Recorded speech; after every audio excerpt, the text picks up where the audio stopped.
रीज़ीरो is back and मैं भी वापस आ चुका हूँ रीज़ीरो की बैक लेने and it is started with another banger episode.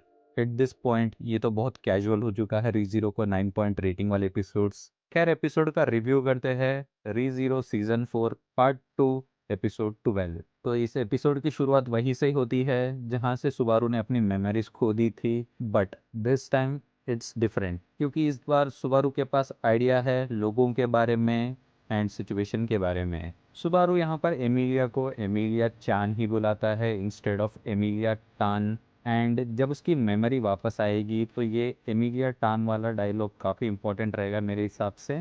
मैं भी इस डायलॉग को वो लोग कुछ बिग मूवमेंट पर रिवील करेंगे।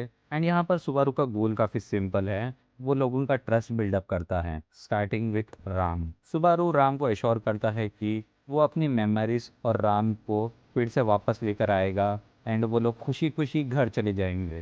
बेचारे को एमनीशिया है ना, उसको पता नहीं कि रीज़ीरो में खुशी खुशी वाली चीज़ें कुछ नहीं होती। And I am always grateful and glad कि इस एनीमे को वाइट रैबिट स्टूडियो बना रहा है क्योंकि बहुत ही क्लेवर टैक्टिक्स यूज़ किया है यहाँ पर। यहाँ पर हमें लगता है कि सुबारू को फिर से किसी ने धक्का दे दिया, लेकिन वो पिछला वाला सीन होता है एंड वापस हमें करंट सीन पर कट किया जाता है जो कि हमारा बहुत ही अच्छी तरीके से काटा गया है। एंड यहाँ पर हमें मर्डरर का पता चलता है जो सुबारू को धक्का दे रहा है एंड वो कोई और नहीं बल्कि मेली है। पार्ट 1 में मेली एक डायलॉग बोलती है कि किलिंग बिकम्स एन हैबिट। दरअसल ये चीज़ सुबारू को डिपिक्ट नहीं करती बल्कि मेली को ही डिपिक्ट करती है क्योंकि वो खुद को ही कह रही है एंड उसको मर्डर करने की आदत लग चुकी है बिकॉज ऑफ एल्सा। मेली की लाइफ में एल्सा ही वो पहली पर्सन थी जिसके साथ उसने काफ़ी ज़्यादा टाइम बिताया and if you spend a long time with any person you will get attach to him.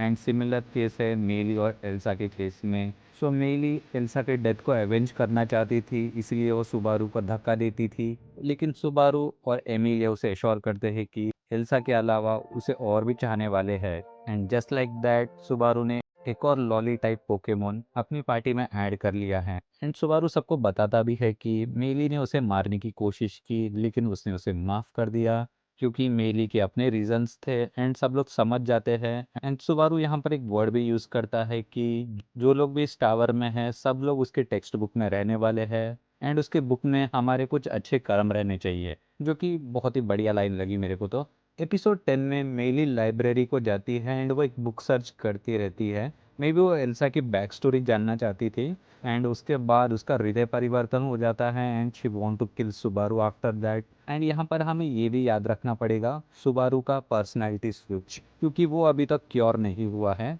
And आगे चलकर सुबारू फिर से अपनी पर्सनालिटी स्विच कर सकता है एंड ईविल सुबारू फिर से बन सकता है। तो सुबारू और उसकी पार्टी डिसाइड करती है कि वो सुबारू के एमनीशिया को नहीं क्योर करेंगे बल्कि टावर को क्लियर करने पर ध्यान देंगे क्योंकि उन्हें लगता है कि जैसे जैसे वो टावर क्लियर करेंगे उन्हें उन सब चीज़ों के जवाब मिल जाएंगे एंड सुबारू की मेमोरी भी उसी तरीके से वापस आ जाएगी।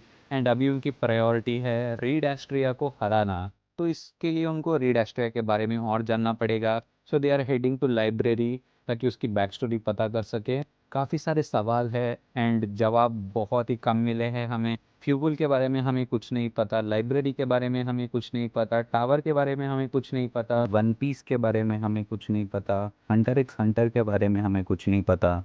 सुबारू अचानक से अम्बी और अपरिचित बन जाता है उसके बारे में भी हमें कुछ नहीं पता एंड अभी तक हमें कोई भी जवाब नहीं मिला है, बट एटलीस्ट हमें मर्डर के बारे में पता चल चुका है। So that's a good sign actually. So let's wait for another episode and see what happens there. तब तक के लिए बाय, वीडियो देखते रहो। मैं आपसे बाद में मिलता हूँ।